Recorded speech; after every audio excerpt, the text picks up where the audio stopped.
الرحيم نحمده ونصلي على رسوله الكريم أما بعد سبحانك لا علم لنا إلا ما علمتنا إنك أنت العليم الحكيم رب اشرح لي صدري ويسر لي أمري واحلل عقدة من لساني يفقهوا قولي رب يسر ولا تؤسر وتممه لنا بالخير يا فتاه يا فتاه يا فتاح. قال الله سبحانه وتعالى في القرآن المجيد والفرقان الحميد الذي خلق الموت والحياة ليبلوكم أيكم أحسن أملا. وقال رسول الله صلى الله عليه وسلم في مفهوم الحديث الكيس من دان نفسه وعمل لما بعد الموت والأعجز من أتبع نفسه هواها تمنى على الله. صدق الله العظيم. Respected brothers and elders, mothers and sisters in Islam, truly it is an immense mercy, infinite karam and absolute blessing of Allah subhanahu wa ta'ala upon all of us that Allah subhanahu wa ta'ala has gifted us this opportunity.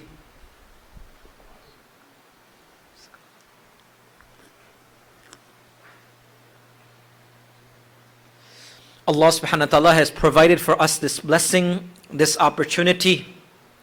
And it is the infinite karam of Allah subhanahu wa ta'ala that He has allowed us to be here in the masjid, in the house of Allah subhanahu wa ta'ala. First of all, I apologize for beginning late. I was in the khatam of the Quran in the masjid that usually I am at Taraweeh. So please accept my apologies in this case. For the few moments that we have, maybe 10 to 15 minutes, I want to share with you one hadith of the Prophet of Allah sallallahu alaihi wasallam. The Prophet of Allah ﷺ mentioned in his hadith, Al-Kayyisu man dana nafsahu wa amila lima ba'd al-maut. The Prophet of Allah ﷺ in this hadith explained to us that who is the most intelligent amongst us. If I was to ask this crowd sitting here amongst the brothers and sisters, highly intellectual, extremely professional, if I was to ask every one of you individually, that what do you think is the criteria of success according to you? Every one of us will differ. Everyone will have, maybe of course some might have similarities, but almost every one of us will have a different vision to how we look at success. How we understand an individual to be the most intellectual, the most successful. The Prophet of Allah sallallahu alaihi wasallam also defined to us success. The Prophet of Allah sallallahu alaihi wasallam also defined to us intelligence. The Prophet of Allah ﷺ also defined to us the most intelligent amongst the men and women. And what did the Prophet of Allah ﷺ mention? Al-Kayyisu man dana nafsahu wa amila lima ba'd al-maut. That the most intelligent amongst the people are those who have two qualities inside of them. The first quality is man dana nafsahu, that they recognize themselves. They realize who they are. And they understand their existence from where they came and where they will return. Wallahi, today a person is an illusion. Today a person does not even realize their own selves for where they came and where they will end. Today we were in a janazah salat of a child who was only 10 years old. When you bury this child with your own hands, wallahi, you realize the existence of your life. The ayat of the Quran in Surah Dahar, which is also known as Surah Insan, which Rasulullah ﷺ would recite every Friday at Fajr Salah in the second rakah, according to the hadith of Sahih al-Muslim. Allah subhanahu wa ta'ala begins the surah by mentioning, هَلْ أَتَى عَلَى الْإِنسَانِ هِينٌ مِّنَ الدَّهْرِ لَمْ يَكُنْ شَيْئًا مَذْكُورًا. Does man realize and understand that there was a time that they were not known on the face of this earth? 100 years ago, none of us were known on the face of this earth. Not even our own parents knew our existence. No one knew that a certain person existed on the face of this earth, or will exist on the face of this earth. Another 100 years will pass, and Allah knows when we need to leave. But in reality, the apparent situation is, there might be a case that none of us will be present. So Allah reminds us, هَلْ أَتَى عَلَى الْإِنسَانِ هِينٌ مِّنَ الدَّهْرِ لَمْ يَكُنْ شَيْئًا مَذْكُورًا. Realize and remember that you are nothing. You are dirt and you will go back to dirt. Realize our existence. No matter how powerful, no matter how mighty, no matter how wealthy, no matter how well connected, no matter how intellectual, no matter how academically strong, whatever we reach, we may reach the climax of this world, but there is an end to everything. The Nabi of Allah sallallahu who was the most mahbub and the beloved creation of Allah subhanahu wa ta'ala, is being approached by Sayyidina Jibreel alayhi salam, and he's being told, Ishma shi'ta fa innaka mayyitun. Even you, O Muhammad sallallahu may choose to live for as long as you want, but death will indeed one day come to you. The mahbub of Allah is given a notice himself that you also need to go. وَحْبَبْ مَا شِئْتَ فَإِنَّكَ مُفَارِقَةٌ بِهِ. That love whoever you want, give your heart to whoever you want, take heart of anyone you want, attach your heart to whoever you wish, but remember you will leave your beloved behind. You will not stay with them forever. So the hadith of Rasulullah that I want to share with you for tonight, in the short time that I have, my dear respected brothers and elders, mothers and sisters in Islam, Al-Kayyis, the most intelligent amongst us. Who is the most intelligent amongst us? According to the hadith of Rasulullah ﷺ. The first portion he mentioned, Man dana nafsahu. Realize yourself. Recognize your reality. Understand who you are, who I am, and what we will be. Wallahi, few years will pass. Everything in this world has deterioration. The strong will become weak. The young will become old. The powerful will become weak. The happy will become sad. Sorrowness will become into happiness. This world is taghayyur, changes day and night. تِلْكَ الْأَيَّامُ نُدَاوِلُهَا بَيْنَ النَّاسِ. This world is meant to change. For those who are the mightiest became the worst, as no one is even there to present and stand in front of their graves. For those who used to call themselves kings, for those who used to call themselves the mightiest, the earth ate them into pieces. The ants inside the grave ate them into pieces, that even nothing exists of their lives. Everything must perish. Everything must finish. Anything which will remain, فَيَبْقَى وَجْهُ رَبِّكَ ذُو الْجَلَالِ وَالْإِكْرَامِ. And the only thing which will remain is Allah subhanahu wa ta'ala. The existence and the reality of our life must be understood. Hadith of Rasulullah sallallahu alaihi wasallam, وَنُفِخَ فِي الصُّورِ فَإِذَا هُمْ مِنَ الْأَجْدَاثِ إِلَىٰ رَبِّهِمْ يَنْسِلُونَ. When the trumpet will be blown, and according to the hadith, 3 times. First time, the trumpet will be blown. The entire humanity will be in wilderness. People will become running to different places. The ayat of the Quran, Allah mentions, يَوْمَ تَدْهُلُ كُلُّ مُرْضِعَةٍ أَمَّا أَرْضَعَتْ وَتَدْهُلُ كُلُّ ذَاتِ حَمْلٍ حَمْلَهَا وَتَرَى النَّاسَ السُّكَارَى وَمَا هُمْ بِالسُّكَارَى وَلَكِنَّ عَذَابَ اللَّهِ شَدِيدٌ. A woman which will be holding a child in her womb, a nursing mother who will be feeding her children, and people will be looking as though they're intoxicated. They will throw their children away. And Allah subhanahu wa ta'ala said, you will find people intoxicated, but they are not intoxicated. It is the azab of Allah which is severe on the day of Qiyamah, in which the humanity will be finished. The first heaven will finish. The second heaven will finish. The seventh heaven will finish. All the malaika will be told to finish. Jibreel will be told to finish. Israfil will be told to finish. Mikael will be told to finish. And the one who takes the life of the humanity, Israel, will be told to go. Everything beneath the throne of Arsh of Allah will finish. And Allah will make an announcement, لِمَنِ الْمُلْكُ الْيَوْمِ لِمَنِ الْمُلْكُ الْيَوْمِ. Who has the power? Who has the might? For those who used to call them the mightiest, for those who used to call them the most powerful, where are those stand against Allah subhanahu wa ta'ala? Where are those who thought that nothing can destroy them? Who thought that nothing can take them away? Allah will make this announcement, لِمَنِ الْمُلْكُ الْيَوْمِ. Hadith of Rasulullah mentioned, for thousands and thousands of years, there will be no answers, because there will be nothing. And then Allah subhanahu wa ta'ala himself will make the announcements, لِلَّهِ الْوَاحِدِ الْقَهَارِ. Indeed, the heavens and the earth is for Allah subhanahu wa ta'ala. The trumpet will be blown, the people will be raised, and they will begin to come out of the qubur. وَنُفِخَ فِي الصُّورِ فَإِذَا هُمْ مِنَ الْأَجْدَاثِ إِلَىٰ رَبِّهِمْ يَنْسِلُونَ. And they will rush towards Allah subhanahu wa ta'ala. Brothers and elders, mothers and sisters in Islam, this is the reality and the haqiqat of our life. No matter how long we live, no matter how far we reach, but the end of each and every one of us is indeed 6 by 2. This is where we're going, 6 by 3. That's the climax of every one of us. Someone asked Ibrahim bin Adham, Wallahi, I was thinking to speak about so many things today, but Wallahi, when I was standing in that graveyard today, and I was seeing that qabr, and I saw that body going down, and I can see the dirt around the qabr, Wallahi, my eyes were not lifting from there. And I was thinking, look at this dirt, and look at my plans. I have a plan that I got a 3-year-old, I got a 6-month-old, I got to do this, I got to do this, I got to do this. And I realized that, you know what? What if I end up before anything happens in my life?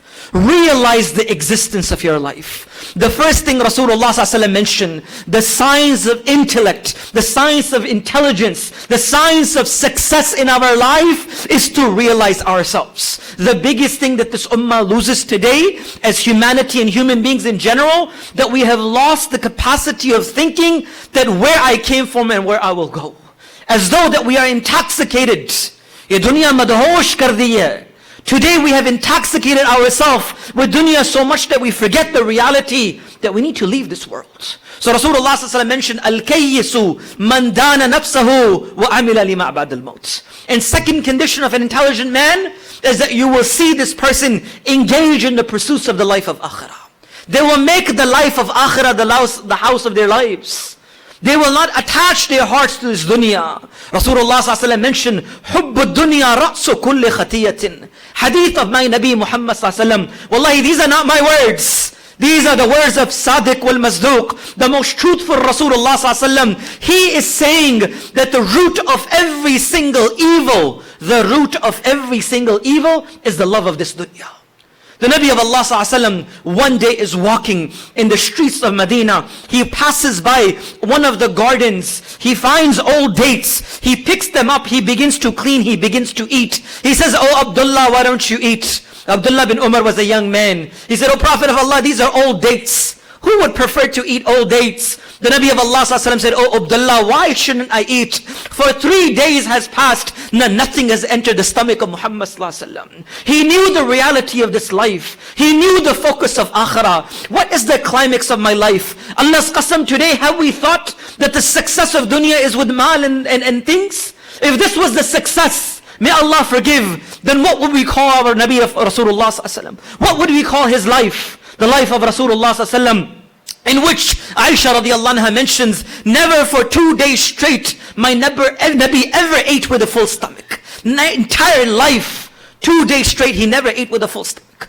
Rasulullah ﷺ one day came out of his house. He saw a man walking in the street. The Nabi of Allah ﷺ was walking in the street because he had nothing to eat in his house. And who is this man? He was told, "Oh Muhammad ﷺ, if you want, the mountains of Mecca and Medina can be turned into gold and they will walk with you." He says, "Allahumma ahyini miskinan wa amitni miskinan wa ahshurni yawm al-qiyamati ma'al masakin." Oh Allah, let me live amongst the poor. Oh Allah, let me die amongst the poor. Oh Allah, raise me amongst the qiyamah on the day of qiyamah amongst the poor. He's walking in the street. He finds a man, Abu Bakr as-Siddiq. Who is this man, Abu Bakr as-Siddiq? For every man and woman present here and to come until the day of qiyamah, every single person wishes for Jannah, but Jannah wishes for Abu Bakr. Find a person, find a man for who the Jannah wishes for. Every one of us wished for Jannah, but Allah subhanahu wa ta'ala said the Jannah itself wishes for Abu Bakr as-Siddiq. He said, "I know a name of a man, when he will enter in front of Jannah, all 8 doors will call his name. He is the son of Abu Quhafa. His name is Abu Bakr as-Siddiq." He's walking in the street. "Abu Bakr, what makes you walk?" "It's extremely hot.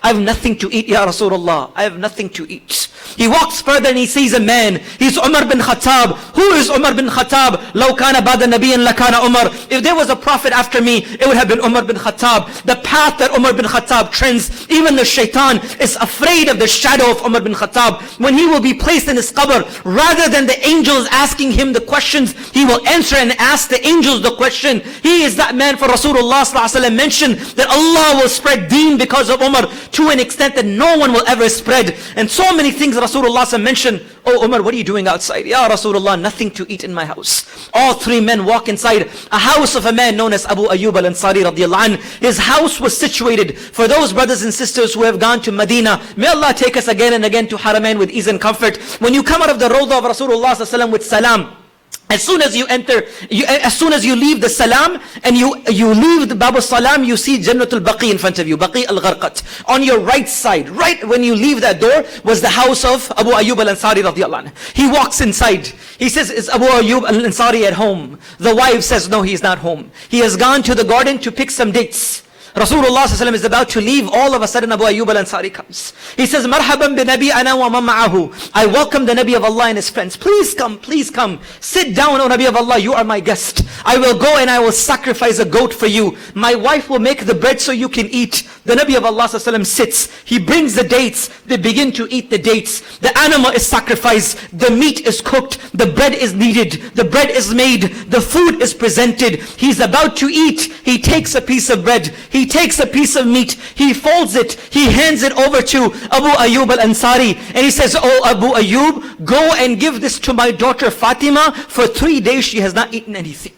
And she is that girl. For Rasulullah ﷺ said, Fatima to Sayyidul Nisa'i Ahlil Jannah. Amongst the leaders of the women of Jannah is Fatima radiallahu anha. Days and nights have passed. The life of Nabi of Allah. He left this dunya on the day of Khandaq. The Sahaba came. O Prophet of Allah, we are unable to break this trench. We are unable to break this rock. The Nabi of Allah ﷺ goes. He hits the stone, the sparks come. He hits the stone, the sparks come. He hits the third time, it breaks into pieces. And the Nabi of Allah ﷺ picked up his shirt. The Sahaba said, "O Prophet of Allah, we are hungry. We have stones tied to our stomach. The Romans and the Persians have this world." The Nabi of Allah lifted his qamis and shirt. He said, "You have one stone. Allah's qasam, I have 2 stones tied to my stomach." And then the Nabi of Allah ﷺ made this statement, and I say this as a hadith. Rasulullah ﷺ said, "Allahumma la aisha illa aisha al-akhirah." Oh my Sahaba, the life of this life is not the real life. The life of akhirah is the real life. Don't get me wrong. I don't tell you to go live in the jungles. I don't tell you to leave this dunya, leave the pursuits of this world. This is not the maqsad of my talk.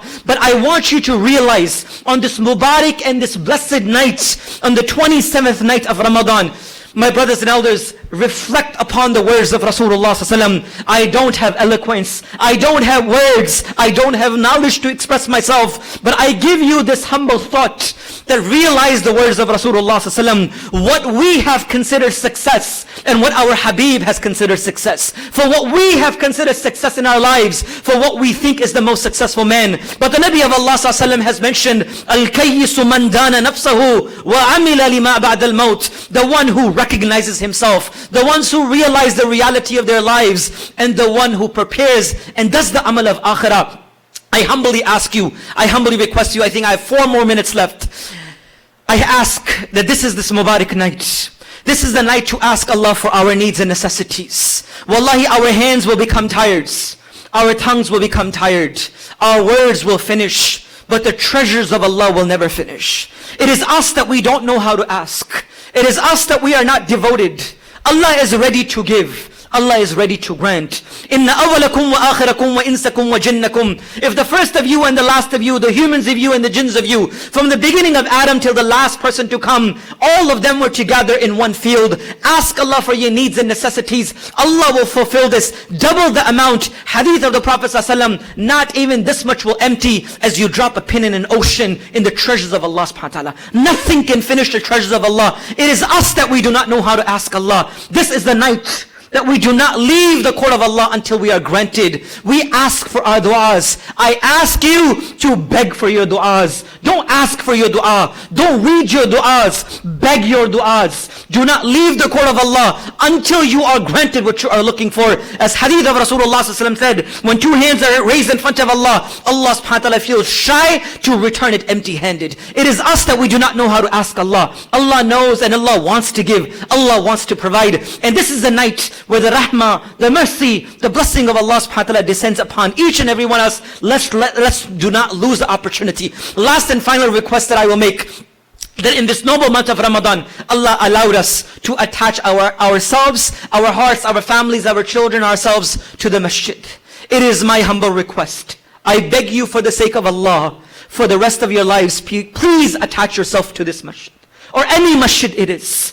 Attach yourself with the houses of Allah. Do not leave the base to the houses of Allah subhanahu wa ta'ala. Do not go away from Allah subhanahu wa ta'ala. Once you leave this door, Allah's qasam, you will have to go to 1,000 of other doors. If you do not bow down here, then you will have to bow down in thousands of others outside. The one who is ready to provide, the one who is ready to give, the one who loves us 70 times more than our own mothers, the ones who will never even remind us of our evils, even our own mothers. After 5, 6 times they will say, forget it. I do not want to see your face. But Allah's qasam, every day we return as a sinner, Allah will forgive us and return us as a muttaqi. The one which is loved by Allah subhanahu wa ta'ala. Allah never rejects us. Allah will never reject us. It is us that we do not come towards Him. I ask you, I beg you, that tonight is the night. Get yourself accepted. Get yourself accepted in the court of Allah. Oh Allah, enough of sins. Oh Allah, enough of evil. Oh Allah, enough of haram. Oh Allah, my eyes have done enough sins. Oh Allah, my ears have done enough sins. Oh Allah, my hands have committed enough sins. Oh Allah, my feet have committed enough sins. Oh Allah, my heart has beaten all of my life for sins and evil, day and night, individually and collectively, in the midst of the days, in the end of the nights, in the darkness of the nights, individually, collectively. Oh Allah, I have sinned all of my life, but today I have returned to you. Oh Allah, I have come to you. Oh Allah, do not return me empty-handed. Oh Allah, do not return us empty-handed. Oh Allah, shower your mercy upon us. And this is the night, wallahi, this is the night to get yourself accepted. Once Allah accepts you, once Allah brings you back, there is indeed rahmah and blessings and mercy in our lives. May Allah subhanahu wa ta'ala give us the tawfiq and ability to cherish the last moments of the month of Ramadan. May Allah make this night mubarak for each and every one of us. May Allah accept our qiyam and our siyam. May Allah accept the i'tikaf of the brothers who are doing the i'tikaf. May Allah subhanahu wa ta'ala accept the du'as and supplication of all the brothers and sisters across the globe who are asking Allah. May Allah take away difficulty and hardships from away of the face of this earth. Enough bloodshed has occurred, O my Rabb. Indeed, it is time for ease and comfort on the ummah of Rasulullah sallam. Indeed, this is the time to ask Allah. It is indeed the moments that we ask Allah and we do not leave until we are granted what we are asking for. I ask humble opinion. Apologies again for my delays. 3-4 times I have come in the month of Ramadan. Sometimes when you sit here, you begin to say things that you cannot control your emotions. If I have said anything which has harmed anyone, forgive me for the sake of Allah. I'm a human being. I'm an insan just like anyone else. So forgive ourselves, our brothers, our sisters. Empty our hearts for the sake of Allah and turn towards Allah. And ask Allah this night that, oh Allah, allow me to live rest of my life in your obedience. And Allah's qasam, you will have the best life in this world. Nothing in this dunya will ever give you that pleasure which the obedience of Allah will give. May Allah subhanahu wa ta'ala accept our dua, our supplications. May Allah subhanahu wa ta'ala accept all of us. May Allah subhanahu wa ta'ala forgive our sins. And may Allah subhanahu wa ta'ala allow us to live our life according to the Quran and the Sunnah of Rasulullah sallallahu alaihi wasallam.